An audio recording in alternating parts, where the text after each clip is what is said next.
Hi there, I'm Dustin Beebe with Titan Machinery in Watertown, South Dakota. Today we are going to go over the basics of a 1250 24-row front fold planter. So we'll start off with the bulk fill system here. This is the main part of the planter. This is where all the seed's going to be going into. We want to make sure when we're filling the bulk fill tanks that we do not get any dirt, debris, anything in there that could be an obstruction down through the tubes going to the row units. The other thing here is the seals. We want to make sure that they are in good condition. We do not want to have any air leaks on top of the bulk fill tanks. Again, that will result in loss of seed flow out to the row units.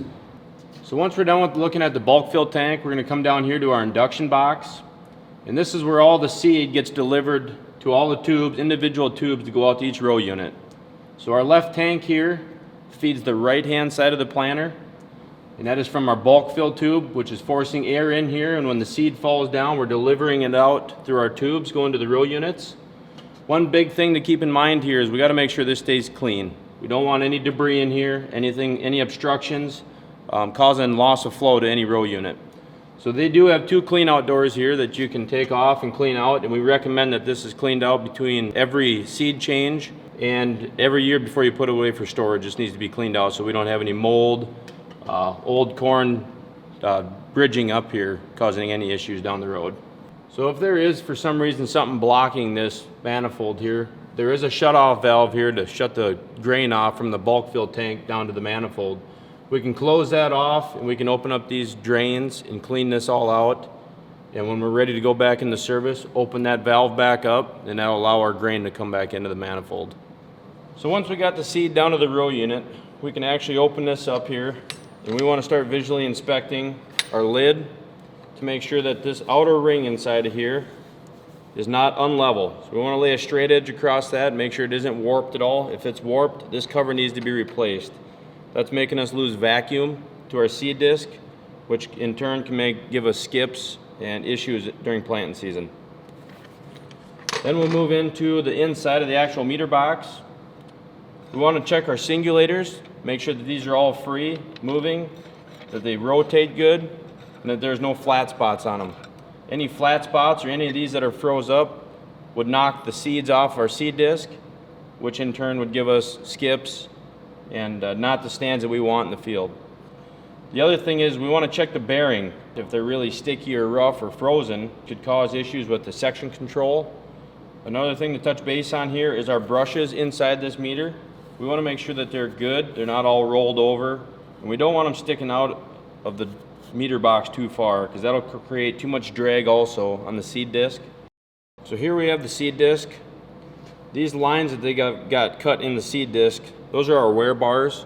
Once we start getting down to the bottom of them wear bars, it's time to replace these discs. That's one way to find out a disc is wore out. The other way is to make sure that the holes in the back side are not getting oblonged. If that's happening, that's a vacuum leak. One other way is to lay it on a table. If they're bowed up or bent at all, they need to be replaced. So next we'll start off in the front of the row unit here. We want to make sure that our trash whippers are moving freely. If they are froze up, it's going to build a furrow, and that is what we do not want in our row units. So if them are moving freely, we'll move back here to our gauge wheels and our opening disc. Our opening discs here come factory at 14 inches across. If they're lower than 13.5 inches or a half inch of it gone, these opening discs need to be replaced. So we stagger these discs. We have a leading and a trailing disc. The reason they do that is to help cut through soil and residue for no-till conditions, and it also helps keep the planter running straight and true. If the opening disc looks good, we'll go back to the closing disc. Same thing, we want these to run freely. These discs come factory at 8 inches. If they are also wore down a half inch to 7.5 inches, we need to replace these closing discs as well. And again, we want these to roll smoothly and freely because we want that to roll the soil that the gauge wheels have built up, roll it back into the trench, not push it back in. If them look good, we're going to go down to the firming point in the seed shoe.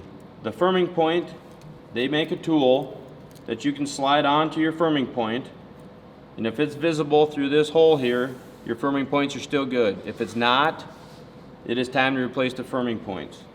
So we can slide that up there and we can see the bottom of our firming point through that hole in the gauge. That means our firming point is still in good shape. While we're down here, we want to make sure that the inside of this seed shoe is not curled over or getting really thin. In that case, the seed shoe would need to be replaced. Here we have our chrome air compressor and our air compressor tanks. This is for our air clutches for the row shutoffs. And we also have a black compressor here, and this is for our pneumatic down pressure for the airbags for each row unit. It is adjusted here. We can dump the air pressure off or add air pressure, whichever we need, to the desired pressure that we want on our row units. One thing that we should keep in mind is we always want to make sure we keep all the moisture out of our air tanks. So there's a drain here on the bottom of this tank.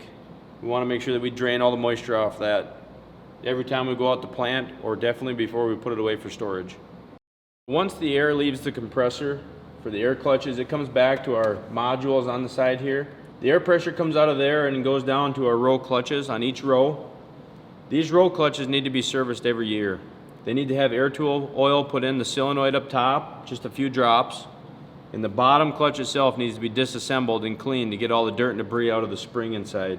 If they are not cleaned out internally, the dirt inside won't let the spring grab the plastic washer and your row unit will not turn. Also, the drive chain here for the row unit, we want to make sure that this is good and free and it doesn't have any tight spots in it, because that'll make that row clutch work harder and also put a lot of drag on the row unit itself. Next, we'll go into the airbags here. We want to make sure that our hoses and our fittings on the top of our airbags are in good shape, that they are not leaking anywhere. Also, we want to make sure that our airbags are in good shape, that they don't have any leaks in them as well. While we're here on the row unit, we also want to touch base and look at this vacuum hose. We want to make sure that this vacuum hose here does not have any holes in it, so that we are not losing any vacuum to our metering boxes. Now we're going to go into the liquid fertilizer system. We're going to start with the pump up there. We want to make sure that we service the oil on that pump every season. We also want to make sure that on each individual row, we have this manifold here. We want to make sure that this is all flushed out and cleaned after every season. This tube here going down to our row unit, we also want to make sure is not kinked or pinched off anywhere, so that we have good liquid fertilizer flow to each row unit. One last thing that I want to touch base on, adjusting the air pressure in our tires to make sure that all of them are the same, especially with guys that are using guidance. If we have one wing that has got less air pressure in the tires compared to the other wing, it's going to make that planter want to dog track, and that in turn is going to make our guidance lines off. So we want to make sure that all of our air pressures are exactly set the same at the beginning of the season. One last thing here is we want to make sure that our speed sensor pickup wheels are not full of mud. So inside that right wheel there, you can see the pickup wheel. We want to make sure that it is not full of any dirt or debris or packed full of mud down in there. And that's all I have for you today on the 1250 24 row front fold planter. Thank you.